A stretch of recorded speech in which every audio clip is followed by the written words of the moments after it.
বাংলাদেশের দক্ষিণে একেবারে একাকী এক দ্বীপপুঞ্জ, অনেকের কাছে তা অদেখা অজানা, কিন্তু এর সৌন্দর্য আপনাকে মুগ্ধ করতে বাধ্য। বলছিলাম বাংলাদেশের অন্যতম এক দ্বীপ যার নাম কুতুবদিয়া। এই ব্লগে আমি এক্সপ্লোর করব বাংলাদেশের অন্যতম দ্বীপ কুতুবদিয়ার চমৎকার কিছু জায়গা। শুনবো এই ভূমি গড়ে ওঠার অদ্ভুত কিন্তু চমৎকার কিছু ইতিহাস এবং এখানে থাকা খাওয়ার সম্পূর্ণ তথ্য। তো চলুন আজকের ভিডিও শুরু করি।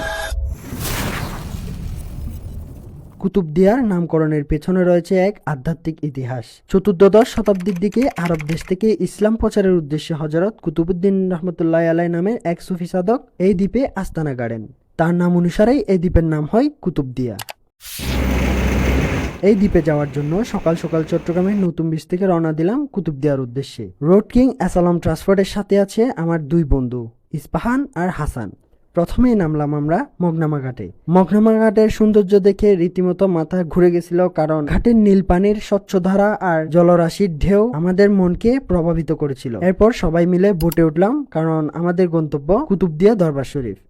আগামী 48 ঘন্টা আমরা এখানেই কাটাবো, কারণ এখানে থাকা খাওয়া একদমই ফ্রি। অবাক খাওয়ার দরকার নেই, একটু পরেই বিস্তারিত বলছি। আমরা এখন চলে যাচ্ছি লিবিয়া টু ইতালি।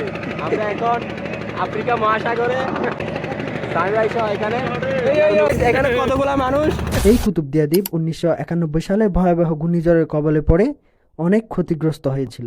সেই থেকে এই দ্বীপের ভাঙন শুরু হয়। এই দ্বীপটি হয়তো কয়েক যুগ পরে বাংলাদেশের মানচিত্র থেকে হারিয়ে যেতে পারে। দরবারঘাটে নেমেই আমরা সোজা দরবারের উদ্দেশ্যে চলে গেলাম।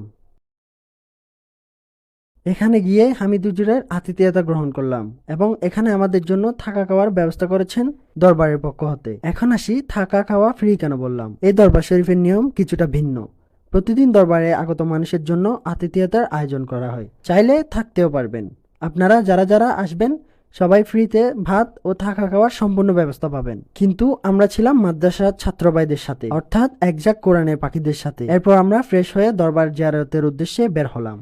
এই মাজারটি মূলত হযরত আব্দুল মালিক শাহ আল কুতুবী রহমতুল্লাহ আলাই এর। প্রতিদিন এখানে শত শত মানুষ দরবারে জিয়ারতের উদ্দেশ্যে আসেন। জিয়ারত শেষ করে আমরা গেলাম দরবারের ভান্ডারখানায়, যেখান থেকে প্রতিদিন ফ্রিতে শত শত মানুষের খাবারের আয়োজন করা হয়। এই দরবারে থাকলে খাবার নিয়ে কোনো চিন্তাই করতে হবে না, কারণ আগেই বলেছি এই দরবার অন্য সকল দরবার থেকে আলাদা। এরপর হুজুরদের সাথে আমরাও বসে গেলাম খাবারের জন্য। কুতুবদিয়ার আলু শুটকির কথা সবাই জানে, এটা নিয়ে আর এক্সট্রা কিছু বলবো না। দুপুরের লাঞ্চ শেষ করে আমরা বের হলাম কুতুবদিয়া লাইট হাউস ও কুতুবদিয়া সি বিচের উদ্দেশ্যে। সুন্দর শান্ত সৈকত, নিরিবিলি পরিবেশ, সমুদ্রের ঢেউ, সব মিলিয়ে জায়গাটা ছিল অসাধারণ।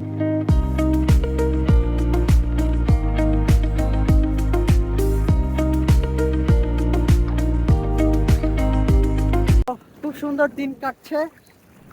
এরপর আমরা বিকেলের দিকে গেলাম বড়গোপের বিচের দিকে। 3 বন্ধু মিলে সমুদ্রে ঝাঁপ দিলাম।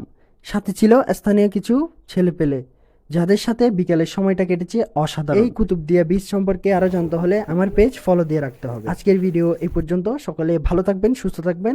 ধন্যবাদ। আসসালামু আলাইকুম।